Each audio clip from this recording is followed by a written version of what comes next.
everybody. Welcome to another episode of the Quack Report Midnight Edition. I have to be very quiet. Just kidding. I don't really give a fuck, but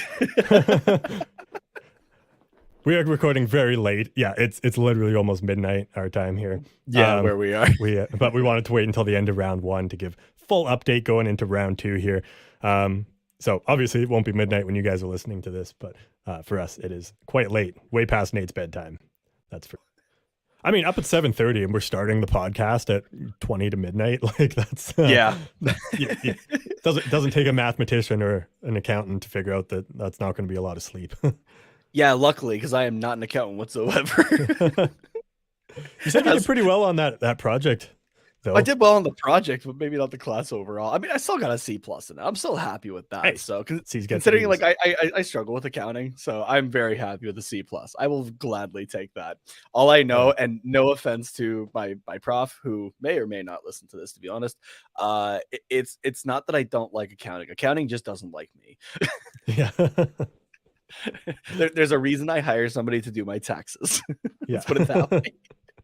And it's not even me. So it's not even you. Not yet anyway. Yeah. Oh, which way does it? There we go. Perfect. Yeah. Yeah. I'm loving the bucket hat there. Thank you. My dear grandmother ordered it, and I was having supper with her tonight, and she was like, "Oh, the hat came in," and she was showing it off and that, and then she's like, "You should borrow it for the show," and I'm like, I was thinking the exact same thing. Nice. I thought you were going to say that you stole it from your grandmother. I was like, no. I think we got to call someone about that. Stealing bucket hats from grandma now. Yeah. No, I love how these things turned out, though. I kind of want to order one for myself now, to be honest with you. If you do, just make it two. You don't even have to make ask. it two. All right, sounds good. If you want to get your own, go ahead. Oh, I was gonna say I don't need it, but like if you're going through the trouble, like you might as well. Yeah, exactly.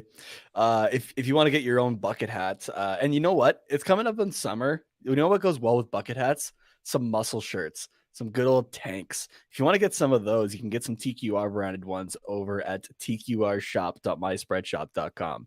I know I'm plugging that so hard lately, but I think we got some cool stuff over there. And it's the off season, right? It's time to stock up on some stuff for next year. So, yeah, exactly.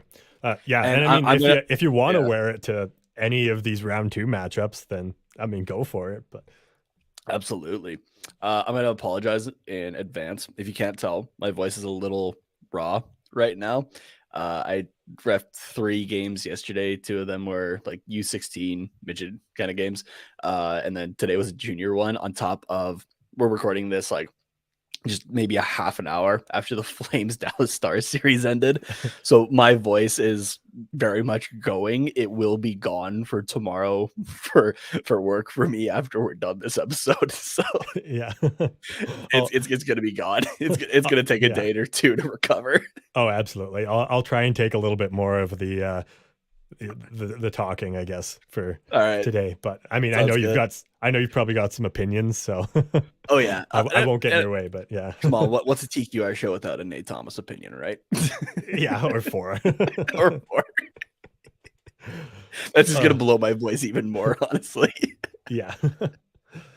Well, before we get into, the round 1 wrap up / round 2 preview, just want to throw out that the NHL released their schedule like literally minutes after the game ended. So we went ahead and booked ourselves for all of the watch alongs for the Battle of Alberta, because as you guys know, I'm an Oilers fan, Nate's a Flames fan, and we were made for this. This is our destiny, honestly. There has not been a Battle of Alberta in the playoffs in over 30 years.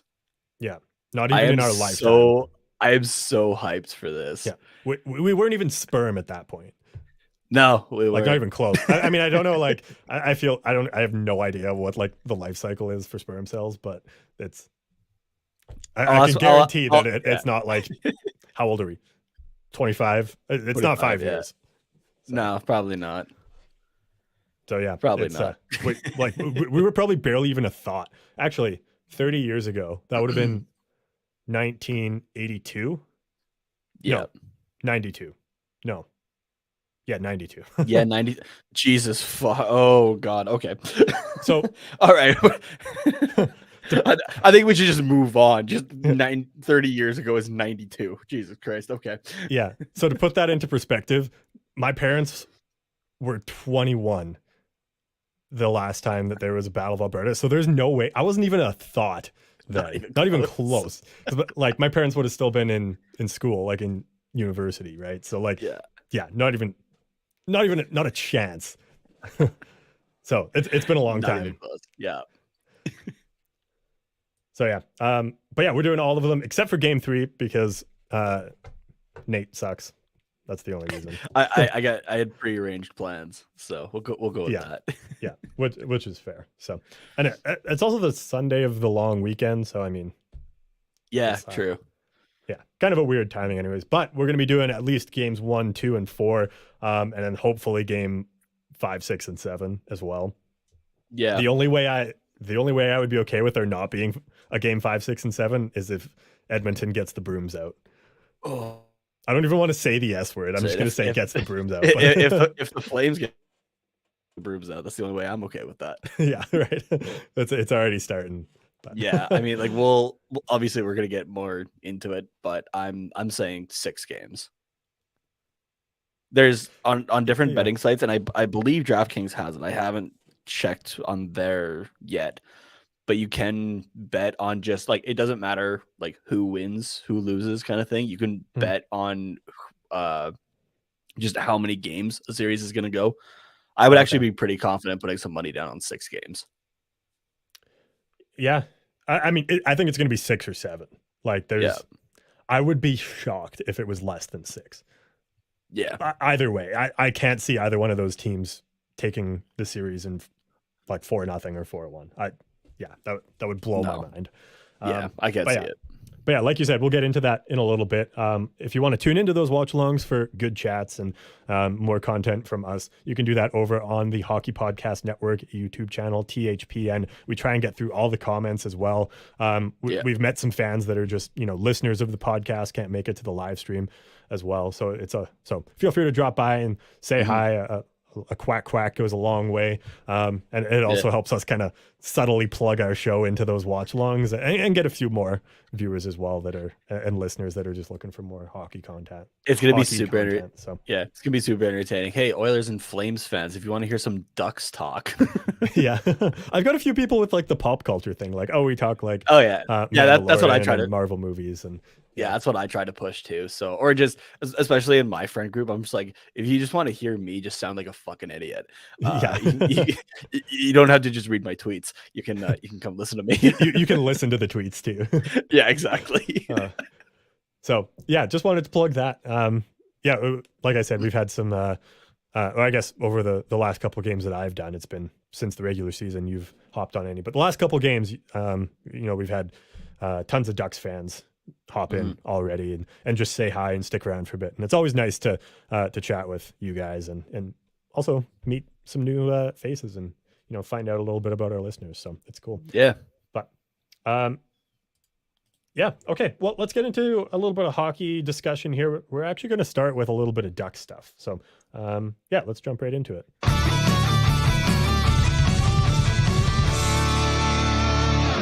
Now, I'm just going to preface this by saying this is just Carter calling somebody an idiot.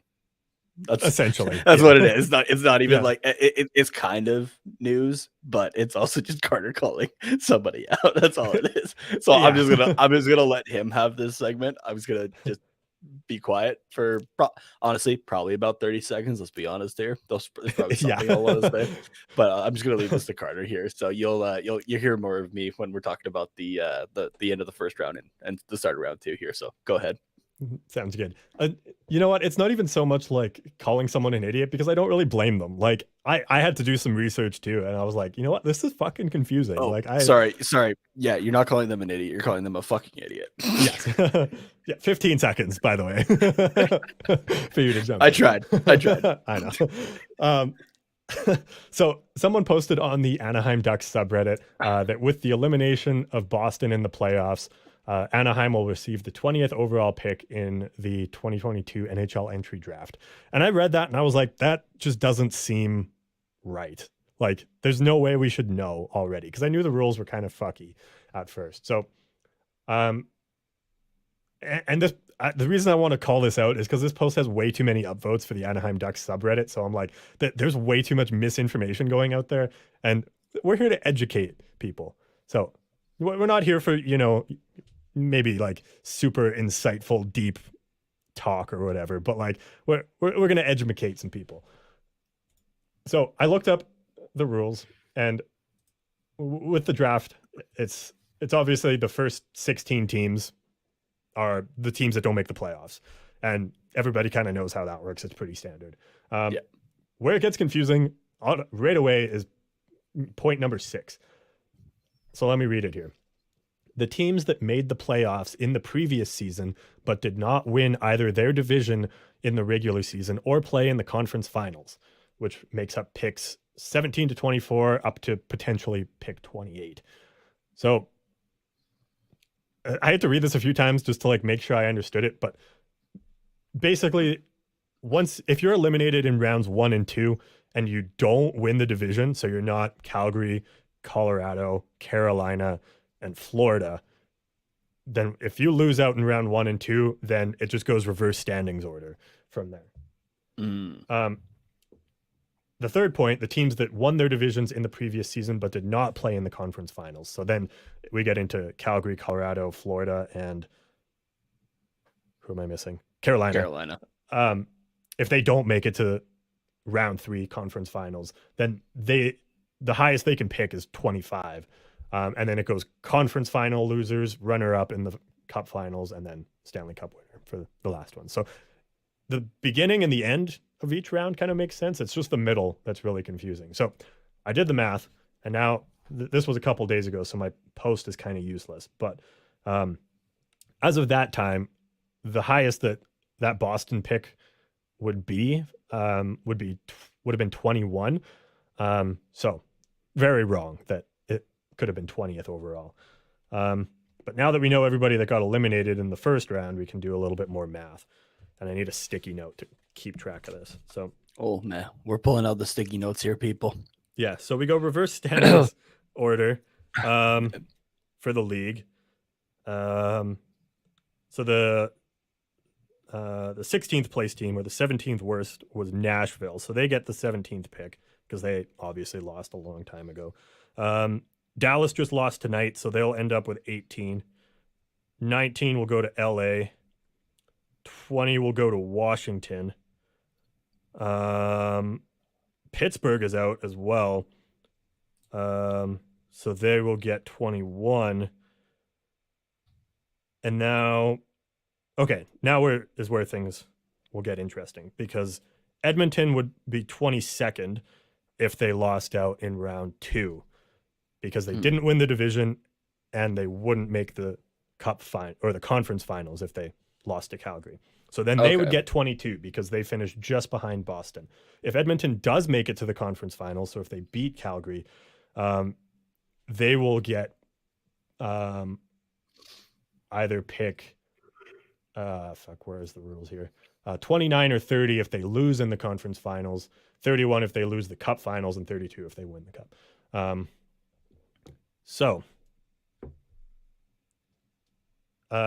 And then in that case, Boston would move up to be that 22nd pick. So right now, with Pittsburgh and Dallas losing today, pick 22 is the best that Boston one can be. And then pick 23 is kind of the worst case scenario. So either the difference between those two picks is pretty negligible in my opinion. Feel free to jump in at any time here, Nate. But once you get into the later first round, I don't think there's much difference between the players. Sorry, let me clarify. There's not much difference between the likelihood of getting a good player. Would you agree with that, or? I feel like it honestly depends on the draft. Honestly, what's available, because we have seen drafts where there's one or two promising, and then the rest is just kind of meh.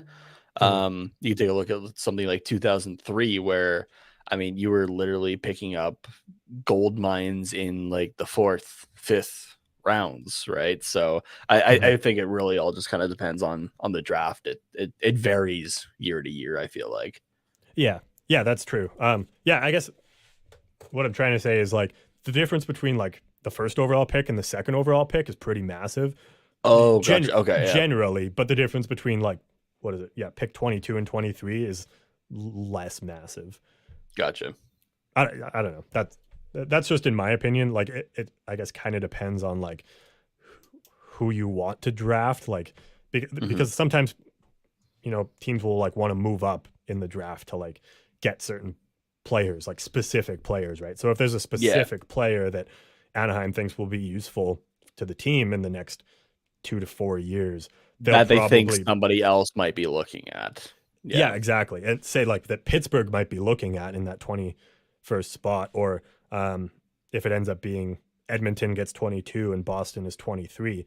If Edmonton is looking at that specific player, then it's like, okay, that's significant, right? But if you're just kind of doing best player available, then it doesn't really matter too much. Yeah.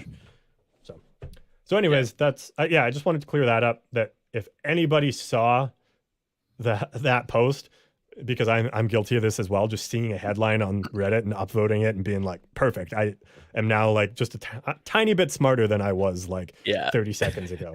I just wanted to clarify that. Because I've seen other posts on the Ducks subreddit since then of people like asking questions about the draft, and people are like, oh yeah, Anaheim's picking 10th and 20th, and it's not this original poster, and I'm like, no, stop.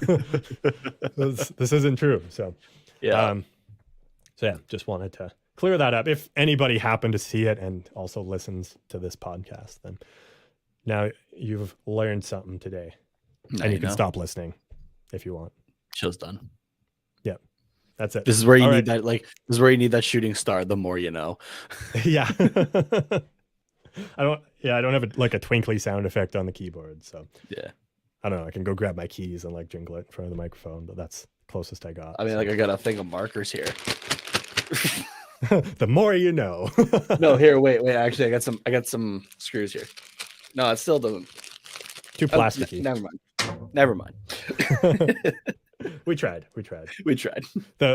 We used up all the budget for season 3 already, so exactly. We're stealing bucket hats from grandma and shaking markers to do sound effects. Yeah, I don't know. I got a thing of gum here.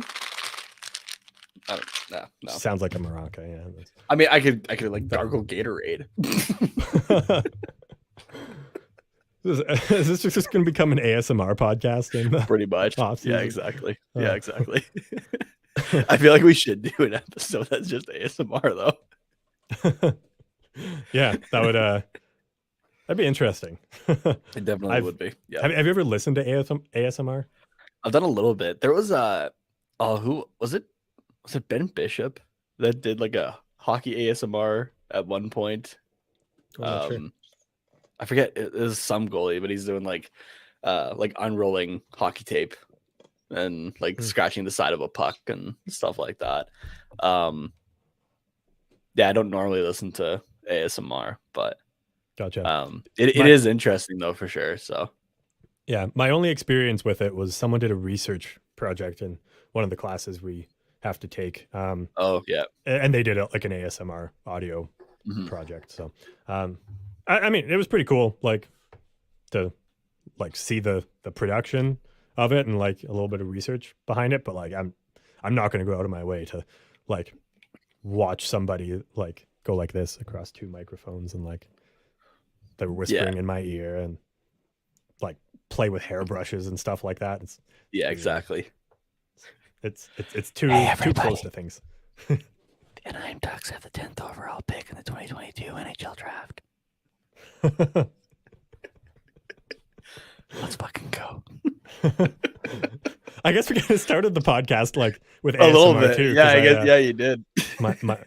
my very lame bit was like whispering into the microphone. So Carter's so much of a hipster, he doesn't even realize how much of a hipster he is.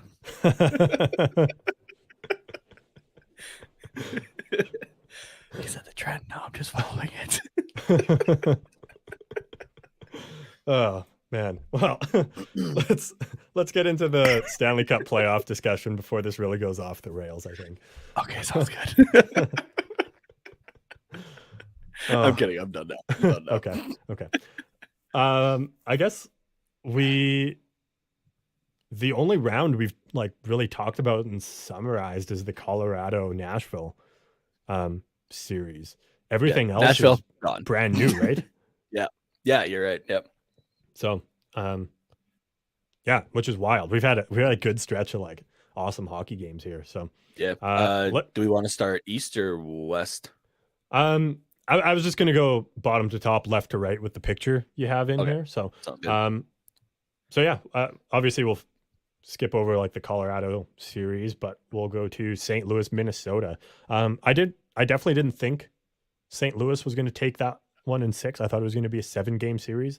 In the TQR bracket that I made, or the bracket I made for the TQR bracket challenge, I had St. Louis moving on, but the other ones I've done, I had Minnesota. So I was actually, kind of shocked that St. Louis pulled this one out. Yeah, I had I believe I had St. Louis for this as well. I'm just pulling up my bracket, but like Mhm.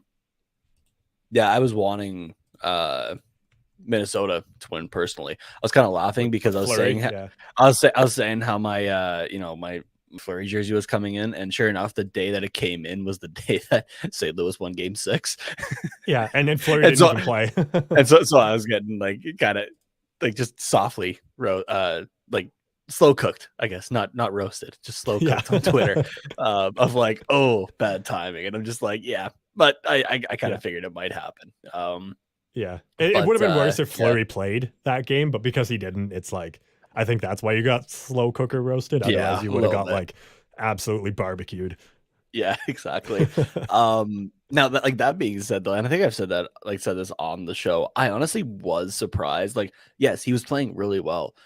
But how does Minnesota not start Cam Talbot in game 1, let alone game 2, with how he was playing, right? The guy went 13-0-2 since the start of March, right? Like in his last 15 games, was undefeated in regulation, and you don't start him in Yeah. your playoff series. The That's guy who's like been your guy for the entire season until you brought in Marc-Andre Fleury, which I yeah. get. Marc-Andre Fleury was excuse me, like this was his 16th consecutive playoff appearance. That's incredible. I get Mhm. that. But like I was honestly kind of surprised. I'm like, okay, like what's going on here? I honestly feel like Minnesota's coaching staff is the one who screwed up this Oh, series for I them think so. with some Yeah. of their decisions. My lights just went completely out. Yeah, I saw that. It looks as your camera was adjusting, it looked like they changed to like a piss yellow. Yeah, they're straight up dead. Wild. RIP. Yeah. That's not, I guess. I don't have like the what's it called on like the Bugle? I want to say the Daily Bugle, but I know that's the Spider-Man newspaper. The last post that they play. That's Oh the last yeah. post. I don't have Oh the my last god. post. This is all I have. It's the closest thing. Oh, that works well. Yeah. Oh my god, though, you said the last post, and I'm remembering that video of, the one I'm talking about already. Yeah. We had a pet fish in what I think second or It third was year. second year. Yeah. Second year, and the fish died. And during like we were flushing it down the toilet, and our buddy started playing the last post. I still have the video somewhere. I'll have to find it. I straight up had flashbacks of that. I But don't even know what to do now. This feels awkward. it looks weird. Yeah. Yeah, I'm sorry, people who are watching the video. I've let you down. Do you have you had a bag of markers? Do you have like a purple marker you can just color over your Yeah, camera just color over it. Where's the purple highlighter? Yeah. There you go. But dude, I did not want to have to spend money on actually no, first of okay, I didn't want to spend a bunch of money on new LED strip lights. I don't want to have to get up there though and take these down to put new ones up. Yeah, that's the biggest pain in the ass. That's honestly. gonna suck so bad. I can't stand on this desk. Oh yeah. Oh man. Uh, Okay.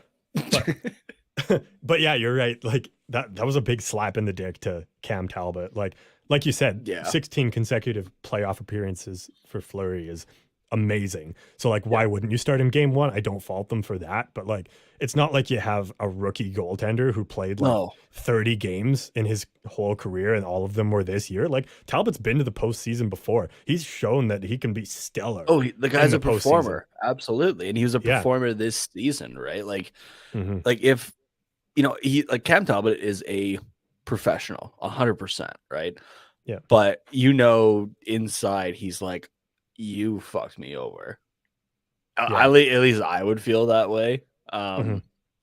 If But yeah, if Fleury re-signs in Minnesota, do you think Talbot asks for a trade?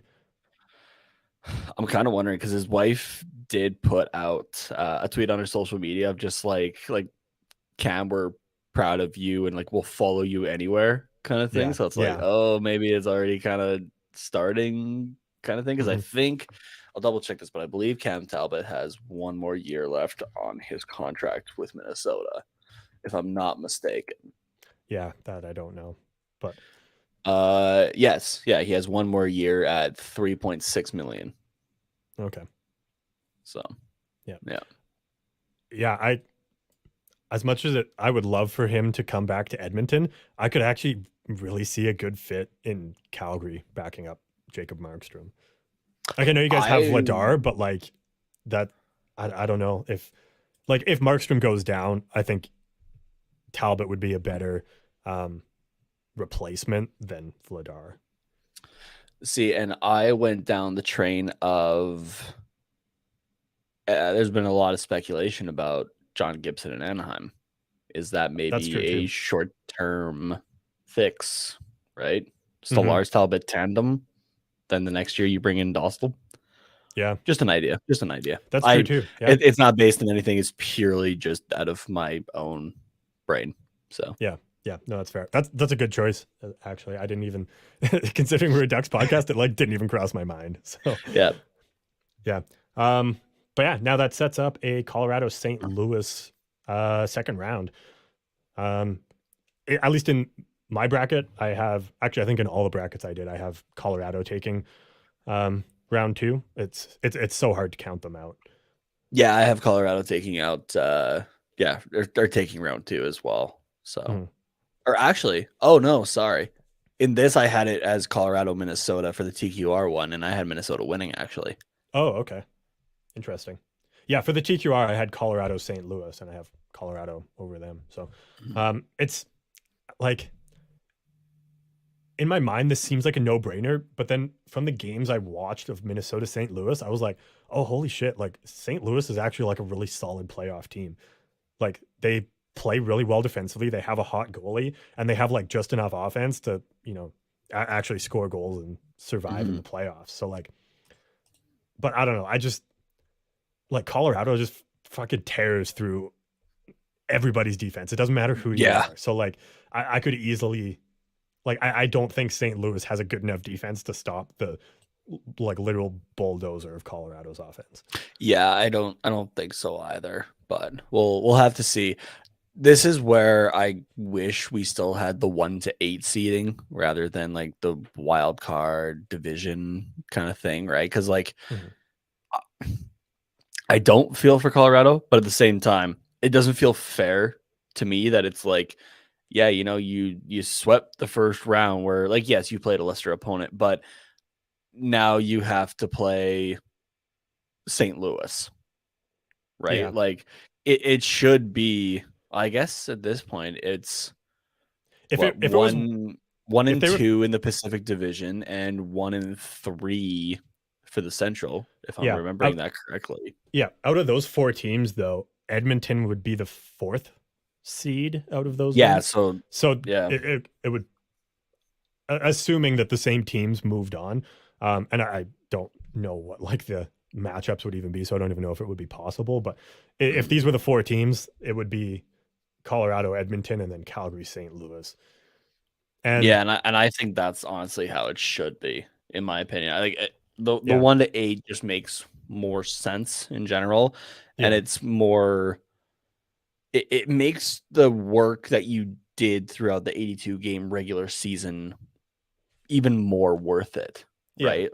So because it's like, Yeah. okay, we're guaranteed to have a less, like, if you're first in the case of Colorado, Mm-hmm. you're guaranteed to have the lesser team, right? Because you Mm-hmm. worked to get to that point, right? It's a Yeah. reward for getting there. So Yeah. Whereas this way, once you hit round two, like it could, I mean, good really, luck. these are kind of 2-1-2 matchups. Like, yes, St. Yeah, Louis was technically third in their division, but like, weren't they like only a point behind it was Minnesota or 2 close. points? It was Like, close.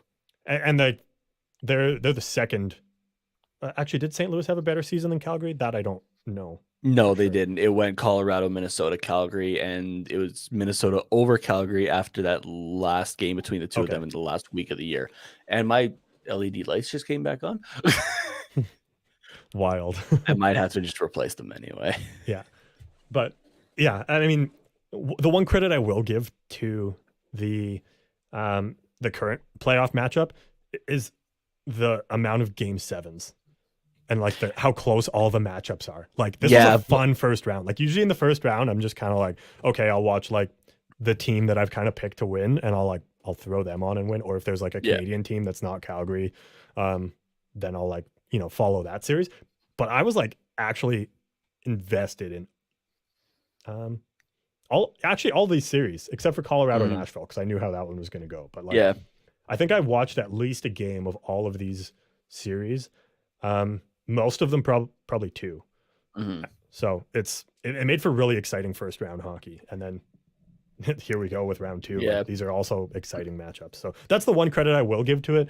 But you're right, it does it doesn't penalize like the top teams, but it doesn't reward them either. Yeah. See, and so I'll take a series from each side, right? Like it definitely has its advantages, right? Like you said, Mhm. we had 5 game sevens out of 8 series. That's impressive. Yeah, But out of Minnesota St. Louis, one of those teams had to go already. That yeah, sucked. And from the East, I'm honestly going to go with Tampa Bay Toronto. One of those teams mhm. had to go. That Yeah, sucks. yeah, So, like the playoffs I feel like would have been better if those 2 series are in the second round compared to the first. So you just get a bit more Mhm. entertainment out of it, I think. So, but I mean that's just me. So, Yeah. No, it's totally fair as well. I think so. Um, yeah, let's move on, I guess, to the Pacific Division. So, um, we'll start with, I guess, Calgary Dallas. I'm looking at my bracket now, so we're kind of following that one. I don't know yeah. if it's the same as the picture you had, but Calgary Dallas. Calgary takes this one in 7. Um, Game 7 overtime win for them. Just yeah, an hour ago, really. Um, as an Oilers fan, I I can't cheer for Calgary. I literally can't. But I also didn't want my team to face Ottinger. Yeah. Like I've On kind of been yeah. following the whole series, and like I was like, okay, like he's pretty good. But like I actually sat down and watched this game, not just like have it on in the background. And there was like, what did he have? He had like 60 saves, didn't he? It was Tonight, something Ottinger, or ridiculous pretty like damn that. close. Like Yeah. that's you say what you want about the rest of Dallas. Like if Dallas won the cup this year, Ottinger would 100% have been the Conn Smythe winner. They probably would have stripped the heart from whoever wins that. They probably would have stripped the the Rocket Richard from Matthews. They probably would have stripped the Ted Lindsay from whoever wins that. They would have stripped the Jack Adams from whoever wins that and just given it to like he would have gotten literally all the awards. It's like this series was only close because of him. Yeah, In my Jake opinion. Ottinger So making 64 saves in Jesus, game 7. that's insane. The So uh the the Flames, by the way, set a franchise record for shots in a playoff period. 26 in the second period, shattering the previous record from 1988 of damn, 22 when they wow. faced LA. That's crazy. But And remember, like the 80s were everything fucking happened. Wayne Gretzky Yeah. was shooting so many pucks and scoring on the ice, right? Like the puck being flat on the ice. There's no raising or anything like that. Like Yeah. the 80s were literally like anything went, whether it was penalties, goals, like whatever. Yeah. As a Flames fan watching this series, how nervous were you? Let's put it this way: my resting heart rate is normally actually like around a 60, like decent enough. Yeah. It jumped in the third period, I think, to around 90, and in overtime, it was hitting 100. Oh Just yeah. sitting there watching this game, Yeah. and throughout the series, it was so much back and forth. Like, because there was definitely games where Calgary should have been doing a couple things a lot better, and we were talking about game 2 with like just trying to generate traffic in front because they were getting back to the back of the blue line and whatnot. As a Flames fan, I'm still I trust him enough, right? But there's certain things that Daryl Sutter will do with his lines, similar to Dallas Eakins, where I'm just like, why are we doing this? Like, this doesn't feel like the correct move. There was one that I was definitely proven wrong on, and that was when it was okay. Well, the issue is scoring. Why are we going to 11 forwards and 7 defensemen? Flames won 2 straight games using that method, so it kind of worked out for them. Mm-hmm. But the rolling of the line still in like the last 5 minutes, say for game 6, right? You're down a goal and you're throwing out a line of like Lewis, Ritchie, and it was Brett Ritchie, not even Nick Ritchie, and Milan Lucic, which like a few years ago, don't get me wrong, that line probably would have been pretty decent, but this is 2022. That is your fourth line. That is your grinder line. Yeah. Along with throwing out a back end of Nikita Zadorov and Erica Branson. None of those names exactly spell out offense whatsoever. And like, you're down by 1. Why are you throwing those guys out, right? Like, that's where you should probably be shortening your bench. Then again, though, I'm not a Stanley Cup or 2-time Stanley Cup winning coach with the LA Kings, who is back in Calgary to settle some unfinished business, as he said in his first presser of being rehired by Calgary. So what the fuck do I know? But Yeah.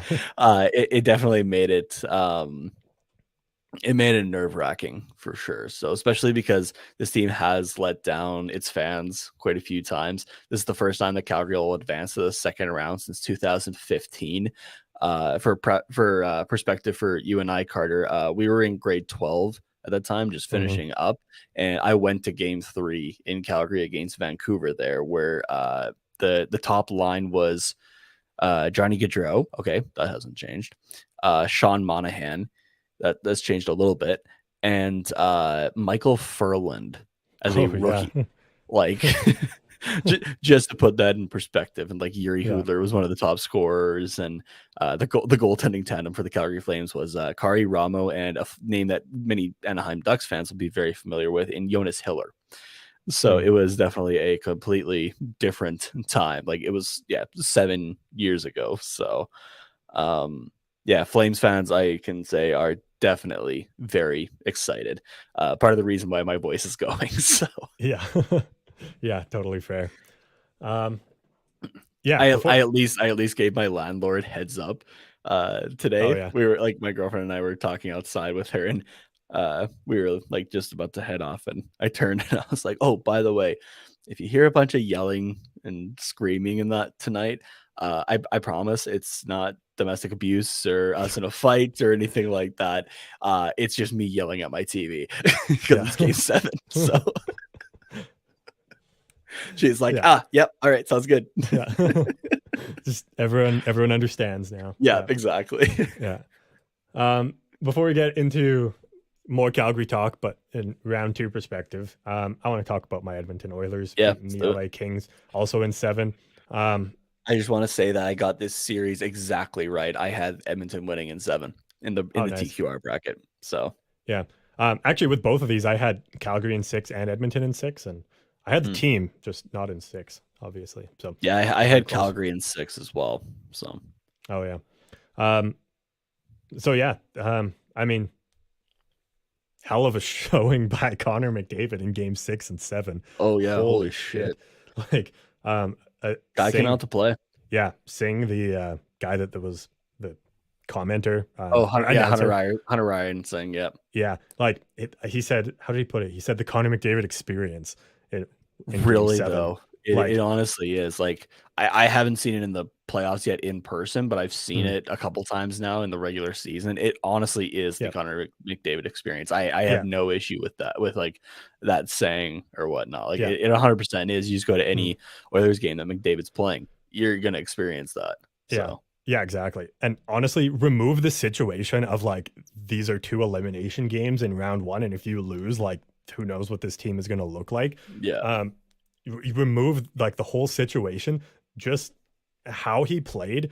Like I haven't even seen that before. Like the dude was already in 6th gear and found another one fucking somehow. Yeah. It was just absolutely insane to watch him go. Like, and if not for Jonathan Quick, the dude probably would have put up like 10 points in game 7.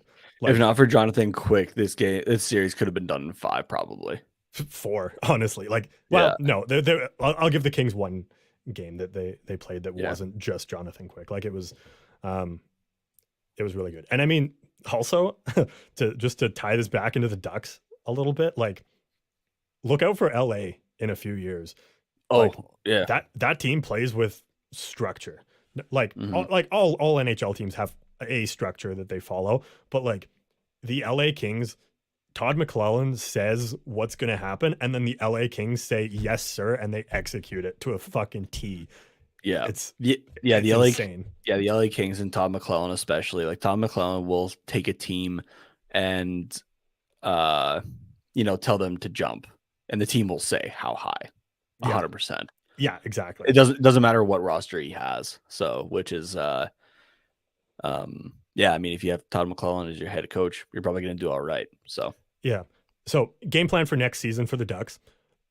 Make sure that when we play them, we have to injure as many key guys as possible. I'm not normally one to advocate for key injuries, but we need to make this LA Kings team do as badly as possible. Starting with Dallas Eakins. Oh, wait, sorry, my bad.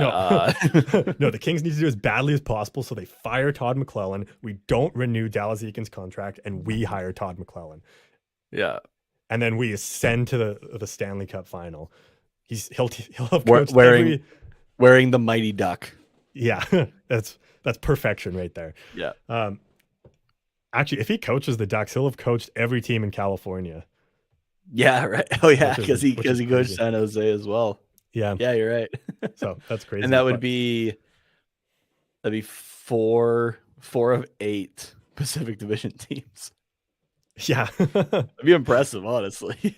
Yeah. They were talking on a 32 Thoughts podcast that the previous teams you've coached, if it was in your division, that's actually like they actually give preference to that because like really each division kind of has its own play style, or like at least you have a good understanding of the teams. Like say you coached Pittsburgh for 5 years, like you'll know the ins and outs of Pittsburgh, but like they'll bring in a new coach and things will change, but you'll know the inner workings of New York, of Carolina, of all the other teams in the Metro that I don't know offhand. Like you just know how those teams play. So like if you go to, I think Boston's a Metro team as well, right? No, Atlantic. They're Atlantic. Okay, they were the wild card in the Metro. So I don't know, but now you're testing me on my Eastern divisions. Yeah, I literally don't know. I could tell you the teams in the East, but I don't know which division is which.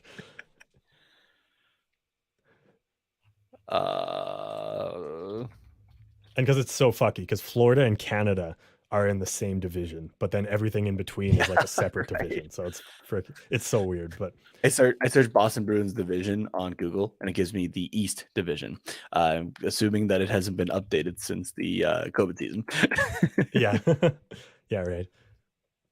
But you know what?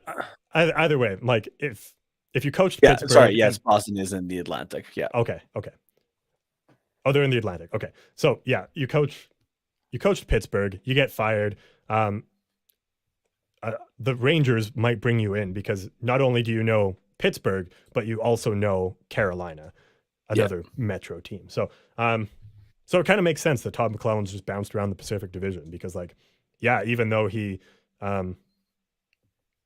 like, so like he was probably hired in LA because it's like, okay, yeah, you kind of know how to coach Edmonton, but like you've also seen Calgary 5 times, you've seen Vancouver 5 times, you've seen the Ducks 4 or 5 times, like every season, right? So Yeah, it makes sense because of those rivalries. But anyways, got a little bit off topic there somehow. Not, I mean, I'm not surprised, but yeah, we get to see a Battle of Alberta in round 2, that'll be as fun. we alluded to off the top. It's going to be a blast. Yeah. I think it's going to be a very even matchup because, I mean, both of our teams played strong defensive and structured teams and teams that had a hot goalie in the first round, and both of those series went to 7 games. So like, just looking at the last 7 games that these teams have played, it's been pretty, like, you can draw a lot of similarities. So I think these teams are on a pretty even playing field. 1 and 2 in the Pacific Division as well.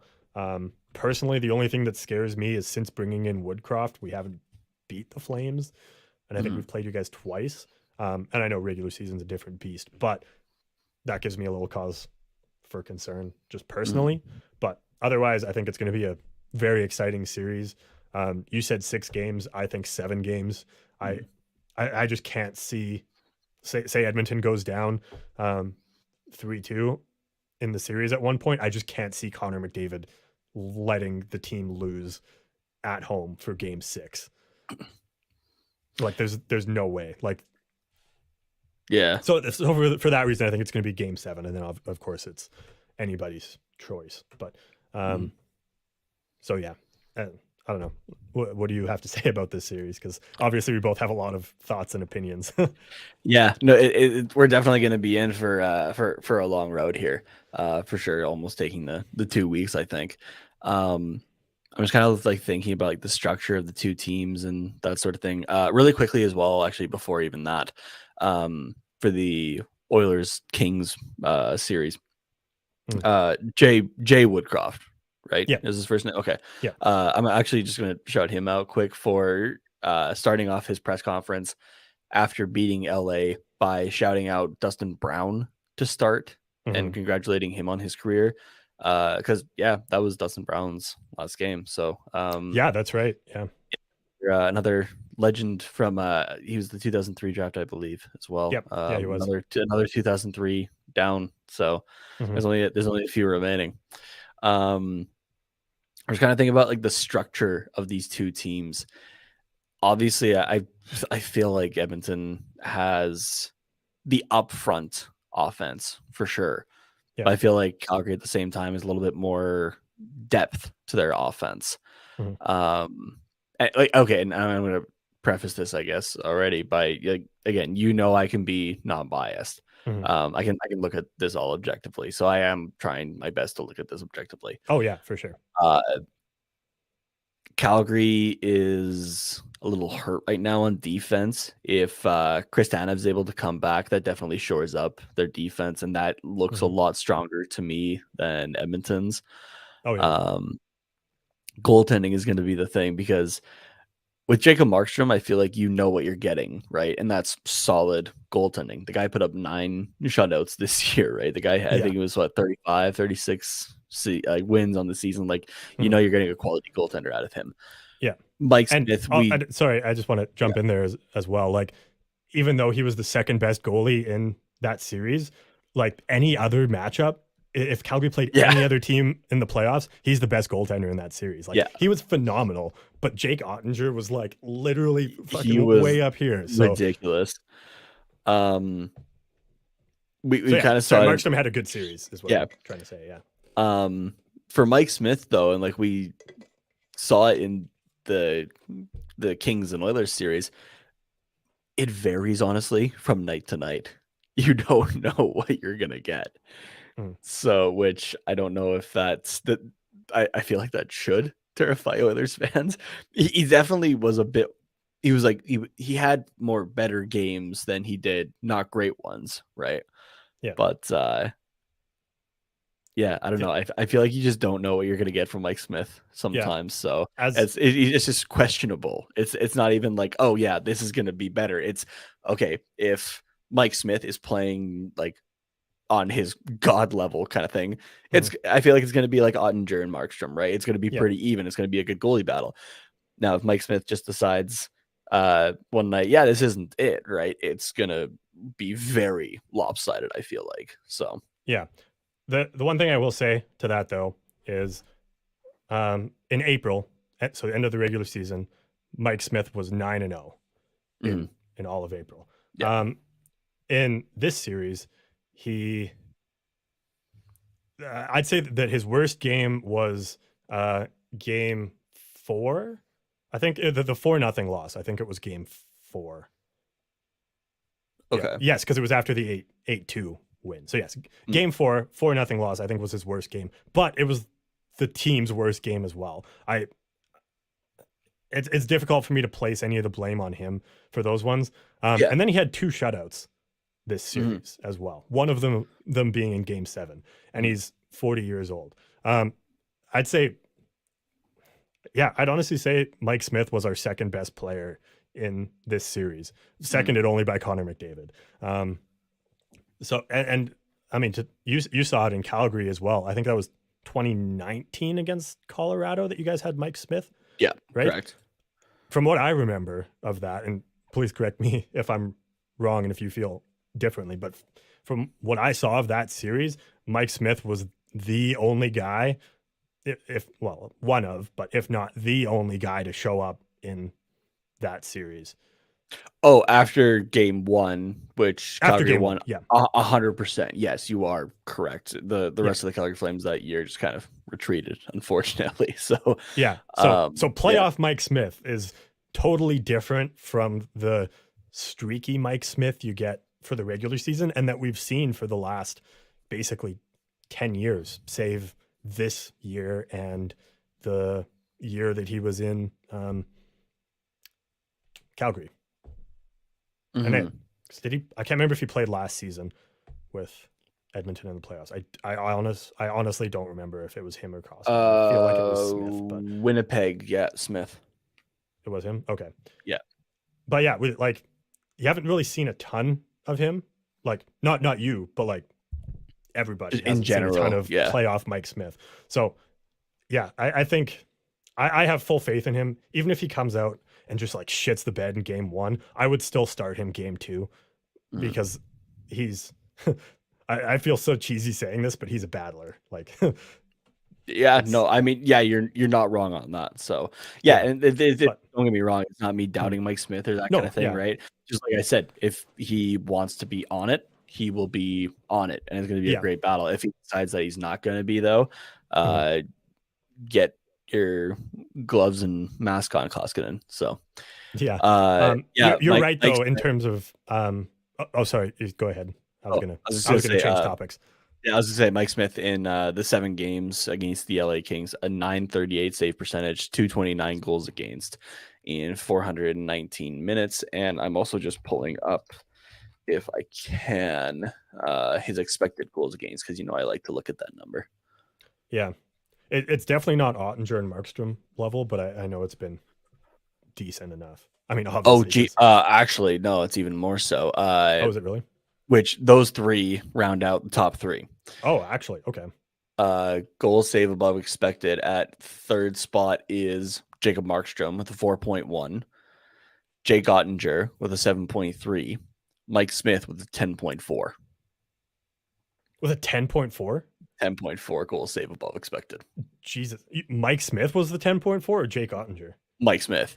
Oh, holy shit. Okay. Yeah. Because last I saw it was Jake Ottinger who had like the 10.4. Yeah. I think that was Yeah. after game 4, 5, roughly Mhm. for round 1. Yeah, Mike But yeah, Smith. that's So, crazy. mind you, though, he has played one more game, but he also let in, if you're comparing for this upcoming round 2, Mhm. 7 more goals than Jacob Markstrom did. So, You guys played Vladar for a game? uh, Oh, wait. Oh, it's probably just not Did, updated from yeah, today. it's not Okay, yeah, updated yet. Okay. So gotcha. this is technically I just read off not relevant information, but Yeah, at least the Mike most Smith relevant we is have, anyways. yeah, Mike Smith is relevant though, because it does have 7 games there at 10.4, which is still ridiculous. Sorry, Um, can I get that again? Did you say Mike Smith is relevant? That's all I want. It's just Mike no, Smith is relevant. the stat is relevant because Okay. because it actually has 7 games played. Yeah. Okay. Okay.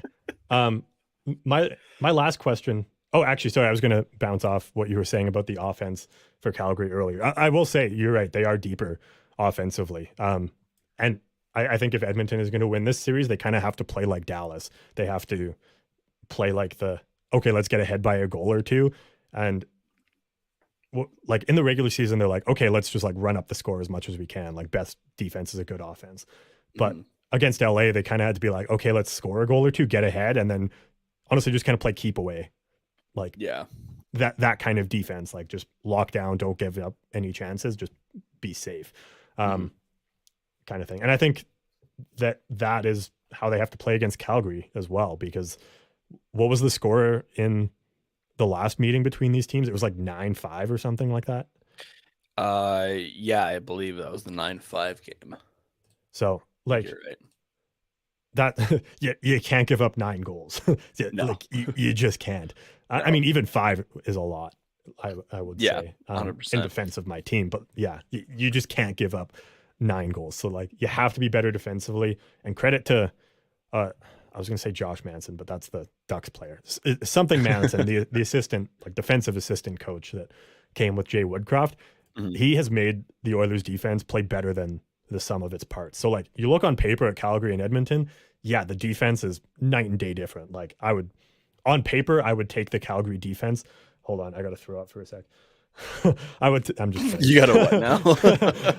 It's just because I was gonna say something nice about Calgary. Oh, okay. I thought you meant like you were actually gonna throw up because of something. I was like, dude, what'd you eat? On paper, I would take the Calgary defense 100%, but like I said, the Edmonton defense is like greater than the sum of its parts. Like it's playing lights out, Yeah, right now. So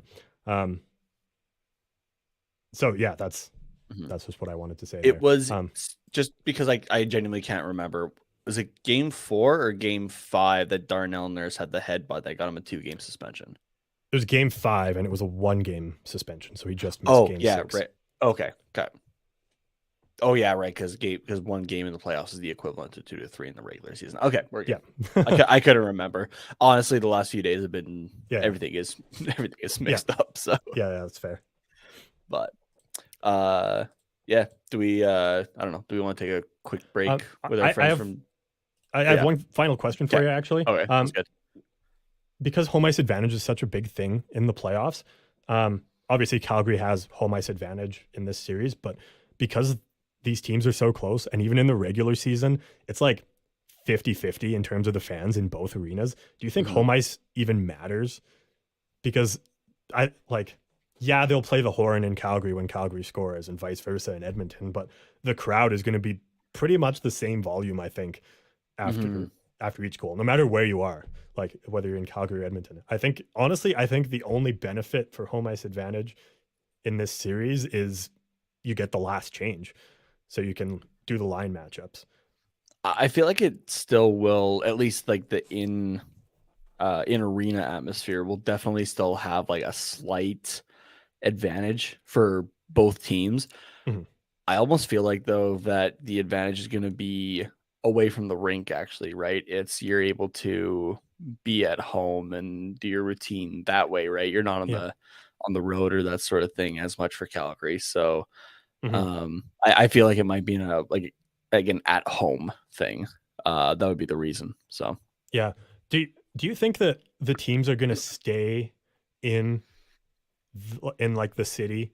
So like say for game 1 and 2, do you think Edmonton is going to stay in Calgary for game 1 and 2, or do you think they drive back the next, or like that night, practice at their home arena on their day off, and then travel again to Calgary for game 2? Because it's what, 2.5 hours?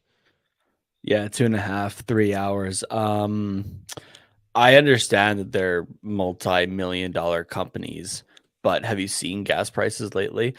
Yeah, that's true. I guess they would probably fly because, like, I'm sorry, if you run an NHL team, you're not driving on any highway, let alone the QE2, which is literally a death trap for anybody. So like, no, I don't. Yeah. To actually be serious about it though, no, I don't think they would be doing that. I think you don't think you would fly home? No, I think they're staying in town or that. It's the travel, even for like, what would that be, like a half-hour flight even?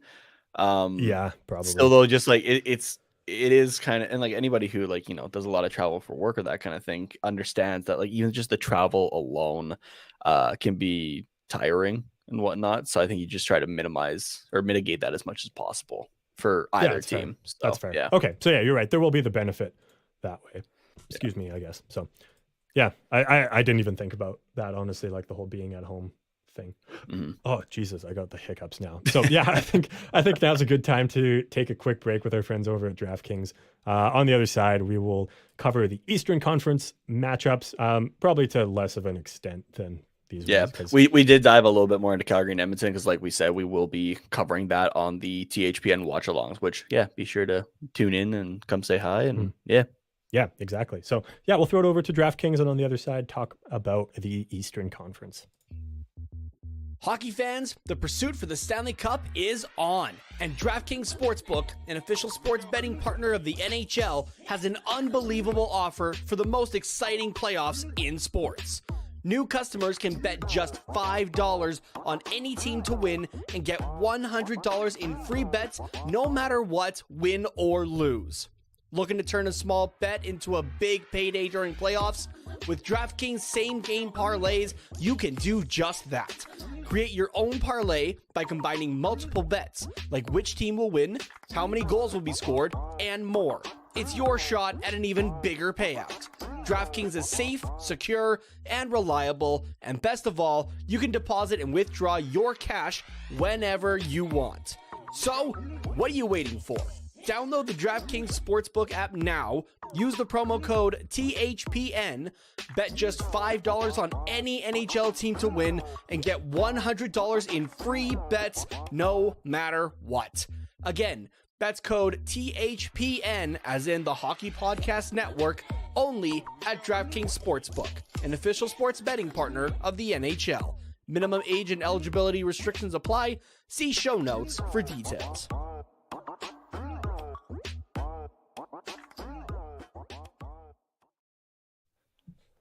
All right, let's talk about Florida-Washington first. Florida takes that series in 6 games. Personally, I had 7, but yeah, I mean, hell of a showing by Florida. First playoff series win since 96, I believe. Correct me if I'm wrong here, Nate. Yes, that is correct. 96. Yeah. So again, we weren't even around then. So that's that like historic for the first time in not only our lives, but in Vegas Golden Knights and Seattle Kraken history and a bunch of other teams too. Someone actually put that in the Nashville, Columbus. Yeah. Atlanta Thrashers, technically they're dead. So Winnipeg Jets. Yeah. I'm trying to think of some of their expansion teams. Actually, the top comment here, the last time the Panthers won a series, here's some things for you. Tupac and Biggie were still alive. This is sorry, by the way, this is user Wintercom on Reddit. Independence Day was the #1 movie in the world with a young, perfect up-and-comer named Will Smith as its star. Ooh, do we have to censor that name now? Welcome to Earth. Yeah. Oh, here's a good one. Dunkaroos could be found in your local grocery store. Dude, I miss Dunkaroos.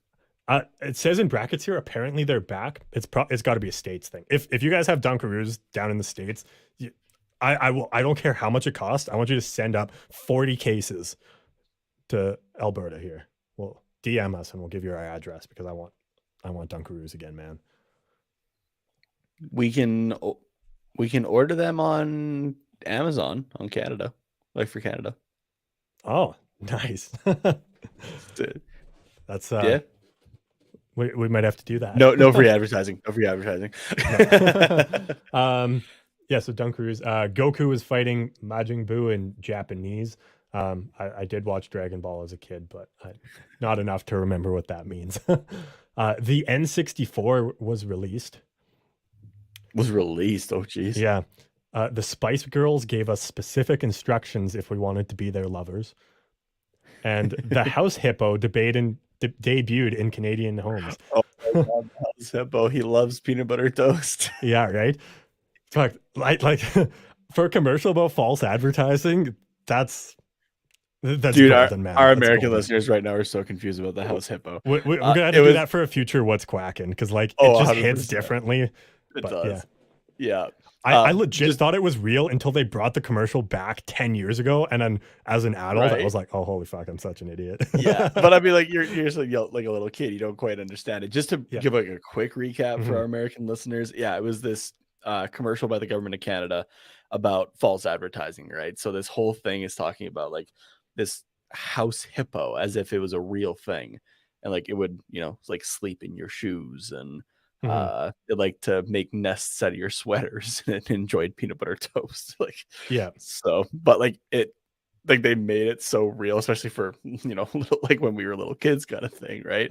And then it's like, as you grow up, it's like, oh yeah, that's what it's for. So, but yeah, that's the legend of the house hippo. Yeah. It was like a government ad that was like, don't believe everything you see on TV, was kind of like the message there. Yeah. I don't remember if you said that or not. I kind of tuned out. Yeah, like thinking false advertising. Yeah. I feel like that commercial needs to come back again though. Oh, absolutely. Don't believe everything you see on Facebook. Yeah, Facebook, Twitter, Instagram, TV. The Anaheim Ducks subreddit. Yeah, Anaheim Ducks subreddits. God, we are tying things back together this episode. This is so good. Oh God. This has got to be my favorite episode we've ever done. Oh, man. And then there was something. What was I? Oh yeah. Oh, here it was. Yeah. So the Predators, the Wild, the Thrashers / Jets, Blue Jackets, Golden Knights, and Kraken. Yeah, I think you said all the teams. Weren't around the last time Florida advanced. So, jeez. Nice. Yeah. Man, Florida like making it a little hard on themselves, having to do like 2 comeback games. Yeah, to right. take the series as well.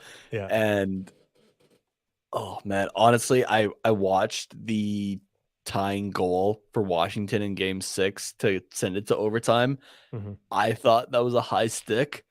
The Caps show, I can't remember the name offhand, but like Paulie and Hockey Troll. Yeah, you guys can hate me and tweet at me all you want. I thought that was a high stick though, that shouldn't have counted, but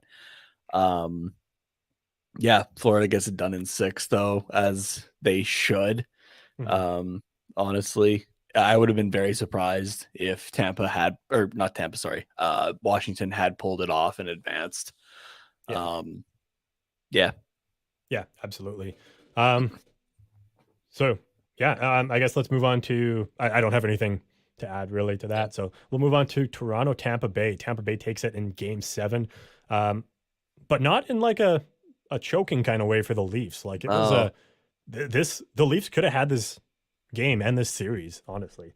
So well, and they could have had it back in game 6, and it in Tampa, it headed to overtime, and it was like a shot or a rebound shot, really, that Jack Campbell like got a massive chunk of that, like just kind of trickled over the line.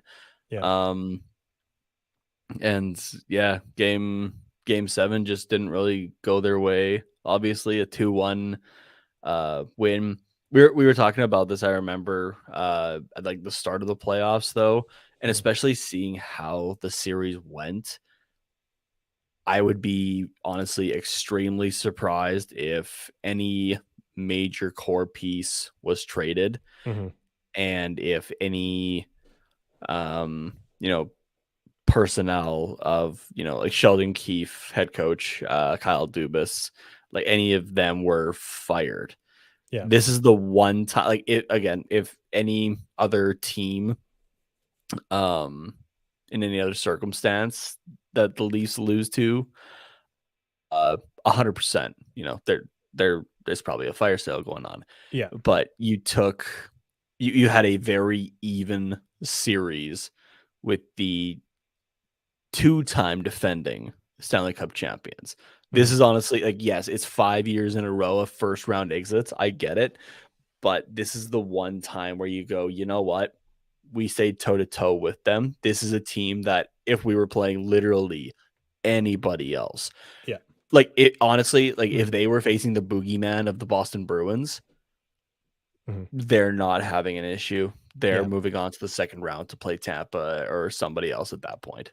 Yeah, you're right. Yeah, honestly, I think the only other team that the same thing might happen to would maybe be Florida. But like even then, like Florida got taken to 6 by like a pretty like banged up, no goaltending Washington Capitals. Like, I don't know. I think Toronto might have even beat Florida. So yeah, like I know I was kind of the other perspective. Like, no, if the Leafs lose in the first round this year, I don't care what it looks like. You got to do something. You got to either blow up the front office or blow up the core. Like one of those two things needs to happen. But I've entirely jumped ship on that now. Like, I know that the whole thing with the Leafs is like, man, like they've been so close all the time, but they just like can't finish. Like they lose game 5 or they lose game 6 and they lose game 7 and then that's it. They're done. And like, yes, they lost game 6 and they lost game 7, but they went to overtime in game 6. And game 7 was 2-1. They lost to Nick Paul. Yeah. Like they shut down Stamkos. They shut down Kucherov. They shut down Palat and Point, and Hedman was very quiet in game 7. And I'll throw out there, they beat Vasilevsky once as well. Like, yeah. And I'll try to get into Maple Leafs fans' good books again after the last episode saying Michael Bunting shouldn't even be considered for the Calder. It was 100% a missed call in game 2. And like the joke kind of going around of Twitter of the Toronto Maple Leafs lose game 7 2-2, right? It's 100%. It's 100% accurate. So the officiating, unfortunately, for game 7 cost the Maple Leafs the series, I feel. So, which is unfortunate, especially coming from an official myself. You shouldn't have like that insane of an influence on the game that you're not even playing in. So it's unfortunate when it happens. So yeah, exactly. And I mean, also all this to say, like, credit to Tampa Bay as well, that they are still going fucking strong after basically 3 years of just playing lights out hockey. So yeah, they're about to play their 10th round of playoff hockey in 3 years. Actually, less than 3 years. Yeah. So that's insane. Actually, with Vasilevsky too. Actually, Toronto beat Vasilevsky, the first team to beat Vasilevsky in a clinching game since, I don't know. It's been a long fucking time. Anyways, it was something like basically 10 games worth. I think like 10 periods worth or something was like Vasilevsky like had not let in a single goal. Yeah.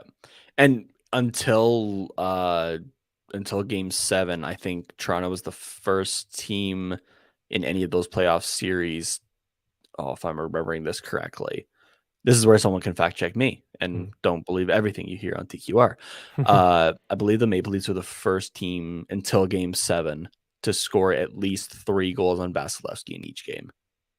Oh, wow. That's an accomplishment in itself. Absolutely. So yeah, to go back to what you said, like obviously this team can't get it done because like they're probably going to have to go through Tampa Bay or an equivalent next year if they want to get it done and win the cup. But so something needs to change. But like you said, I think Dubas stays. I think Keefe stays. Yeah, Matthews, Marner, Nylander, Campbell, like all those main pieces are staying. You're just shaking things up further down the line again. I mean, maybe you swap like a Nylander for a similar equivalent or something. Like maybe you see a trade like that, but it's not like, okay, Marner's gone, Nylander's gone, Matthews is gone, Tavares is gone. Like maybe one of those like depth top 6 pieces, if that makes sense. If the deal is right, you swap it for an equivalent type player, maybe at another position or something, but like, or just to shake up the dynamic. I don't know, but it's not going to be like you said, a fire sale. I don't think. Yeah. I've completely switched my stance on that. Although it is hilarious that the Leafs lose another Game 7, and I'm very happy about that. Honestly, like this is the one time that I actually feel for Leafs fans, because like I was saying, like the Leafs are gonna fucking do it. Everything just looked promising for them. Yeah. So, yeah, to the point, honestly, that even I put money down on Toronto for Game 7. So, Oh wow, yeah, it wasn't much, but yeah, I did. So I was like, I think they'll do it. But yeah. This series I actually predicted right. I did have Tampa in 7 on the TQR bracket there. Actually, I think in all my brackets again I had that. But how did you do? I had Toronto taking it in 7. Okay, so you had the games at least. Yeah, I had the games right. But yeah, now we get I mean, entirely overshadowed by the Battle of Alberta now. But now we have the Battle of the state of Florida. Yeah, So, that's gonna be fun to watch. That's a good two high flying teams. So Yeah. and solid goaltenders on either end as well. You got star power up front and on the back end. Like this will be a good series to watch. 100%. Yeah. Barkov was really quiet last series. I think he comes out in this series, and so you're gonna have Barkov, Huberdeau, Verhaeghe. I'll throw him in there because he had a phenomenal series. You're gonna have those 3 guys going up against Stamkos, Kucherov, Point. There's gonna be a lot of goals in this series. Oh yeah, 100%. Well, actually, maybe not because you got said, Bobrovsky and Bobrovsky. Yeah. Oh man, yeah, it's gonna be a tough series no matter what. It's gonna be fun. Yeah, I have Tampa in this one. I guess they don't do game predict the number of games past round 1, but I think Tampa in 7 for this one. What do you think? I could see 6 or 7 for this. I'm honestly not sure. I want to see game 1, I think, and that'll kind of determine if it's 6 or 7. So, who do you have winning this? Because I guess you had Florida, Toronto winning. So who did you have for Florida? I had Florida winning. Okay. That series. So gotcha. Do you think Florida is good enough to beat Tampa, or do you think Tampa is just gonna keep going on a tear? See, now I thought, oh man, because it's okay. Well, the Lightning know how to do it, but at the same time, it's kind of thinking about, well, they've played a lot of hockey. It's going to catch up to them at some point. I want to go with Florida takes it. But even in saying that, I'm not 100% confident. Yeah. So yeah, right. It's you want to say that oh, Tampa's got to die at some time, but do you really want to bet against Tampa? Okay, let's say you had $10 and you wanted to bet on this series, who was going to win it. Would you be comfortable betting on Florida? Yeah, I think I would. Okay. Would you be comfortable betting on Tampa? Yeah, I still think I would. Okay. Well, that wasn't helpful, but no, it wasn't. But yeah, I think if you just left it at the first one, are you comfortable betting on Florida? Yeah, I'm comfortable in that. Sounds good. It doesn't feel like a long shot. So yeah, no, fair enough. Let's move on to the Metro then. Carolina, Boston. I had Carolina in 4, so at least they won the series. But I had Carolina in 6, and even that was okay, that'll be the longer end of the series. This should not have gone to 7 games, in my opinion. Absolutely not. But I mean, same thing Boston, same thing as Pittsburgh that we'll get to in a second. They're hungry. This could be their last. This could be Bergeron's last chance. It could be Marchand's last chance with Bergeron. Kind of the last chance of this core, I think. So they weren't going away. The injury to Ranta, I think, really cost them, and then not having Anderson as a backup as well hurt them. But I mean, now they have Ranta back. Anderson, it sounds like, is going to be back for round 2, game 1. So I mean, that changes the whole dynamic. Yeah, exactly. That'll be interesting. So I think if they had both of those goalies for the whole series, it's probably Carolina in a lot less than 7 games. But I think just with the goaltending, it kind of hurt them a little bit. So, and then I don't really have anything else to say. Do you Yeah, no, I got nothing else. So okay. Yeah, and then Rangers take the Penguins to well, actually, first the Penguins took the Rangers to a 3-1 series deficit, I believe. yeah, And then the Rangers win 3 straight after Pittsburgh wins 3 straight to take the series in overtime of Game 7. man, if you are a Rangers or Pittsburgh fan, first off, thank you for listening to a Duck Center podcast. But also, man, the roller coaster of emotions on both sides. Jesus. Yeah. Like I was like straight up watching this and just like saying in my head again, the Pittsburgh Penguins will not fucking die. No.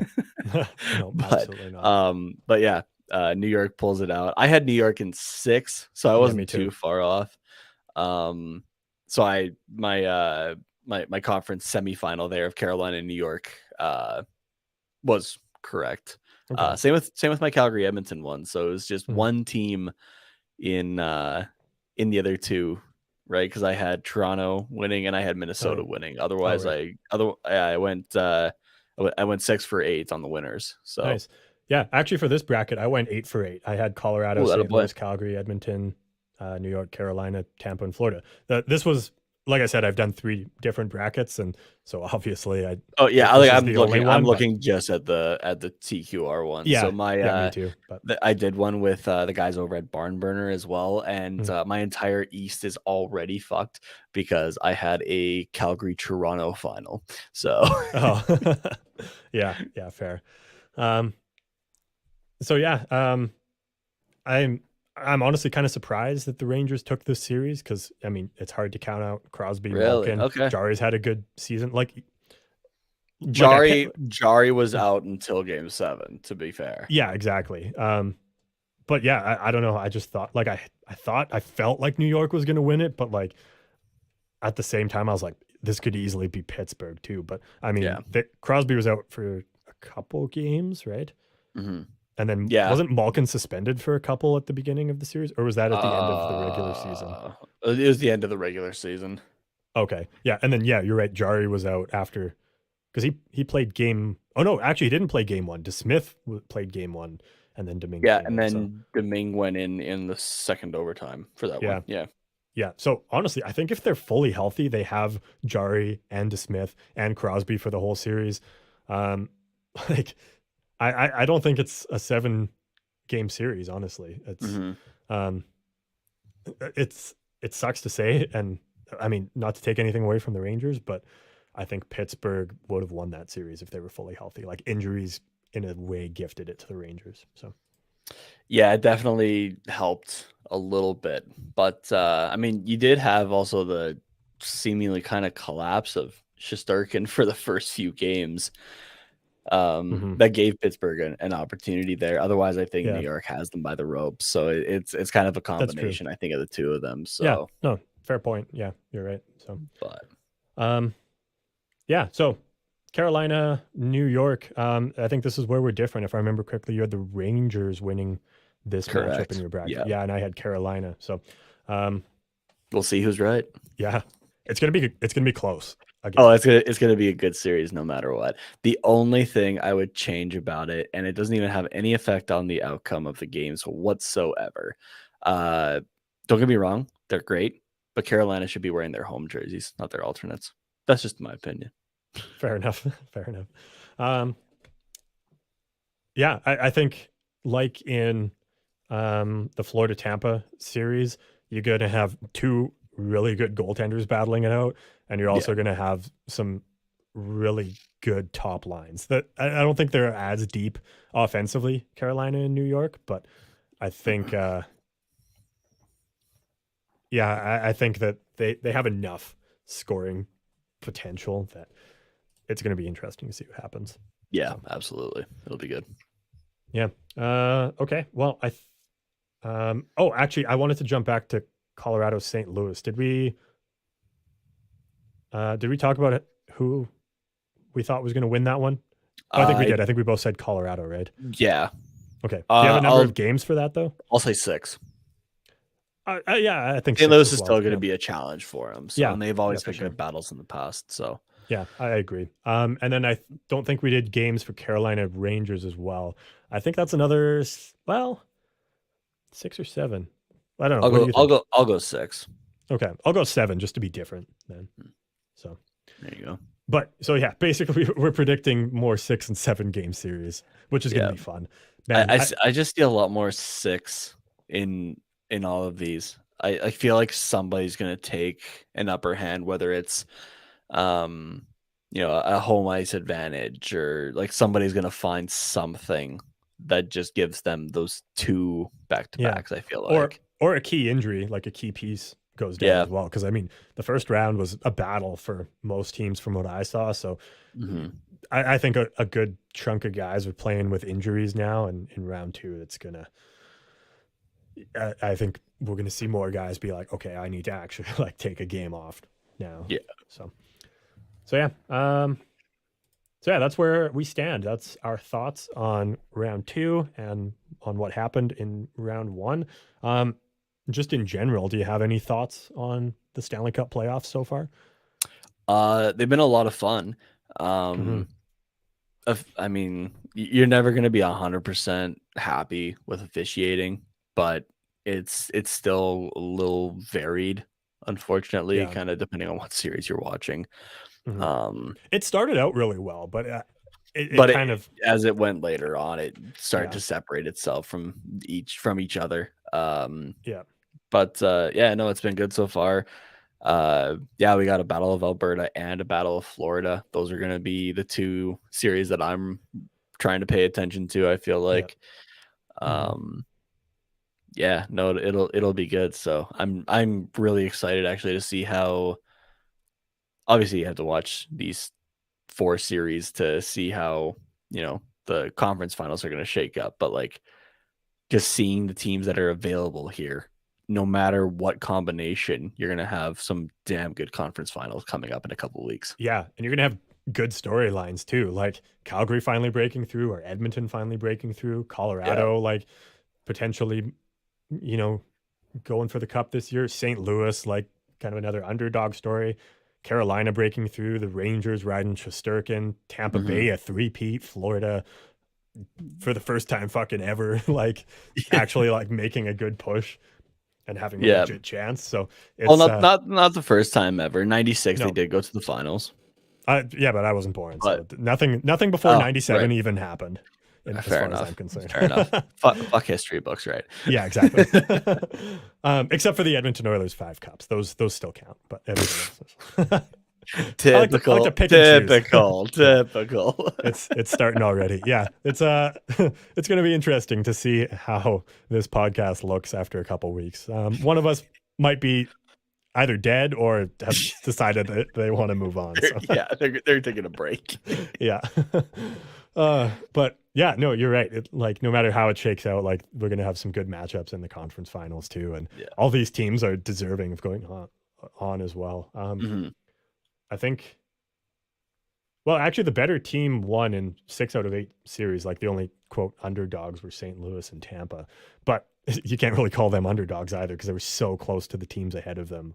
Yeah, right? they were third spot in their divisions no matter what. So and it was like a close third as well. Yeah. So yeah, exactly. Yeah, it's good playoffs so far, and like the last few days have been amazing watching all the game 7s, and it's been good. I'm looking forward to. I hope we get 4 more game 7s. Honestly, I really do because it's a lot of fun. Being a fan of one of these teams, I'll go for 3. I don't need that kind of stress again. Yeah, honestly. I'd sent out a tweet that was it was the image of Evander Kane holding up the 7, and it's like telling my wife how many drinks I'm gonna have, like anxiously watching the game tonight. Yeah. I don't want to be putting that out again, pretty much. Like no thank you. Yeah. Oh, well, that wraps up another episode of the Quack Report. Nate, if people want to bash your playoff predictions, where can they do that at? You can do that by actually, first off, you can only do that if you had signed up for the TQR bracket challenge. If not, it's like voting on anything. If you don't vote, you don't get to bitch about it. If you did go into the bracket challenge, though, you can talk at me or whatever at Tate Nomas on Twitter, TATENHOMAS. Yeah, and if you want to know more about how the draft order works, apparently I'm an expert on it now, so you can tweet me at Carter_Potts, POTTS_97. Follow the show at Quack Report Pod, Twitter, Instagram, YouTube, and Twitch, and at HockeyPodNet, the Hockey Podcast Network on YouTube for watch-alongs, where we will be doing our first one on Tuesday. We'll see you guys later.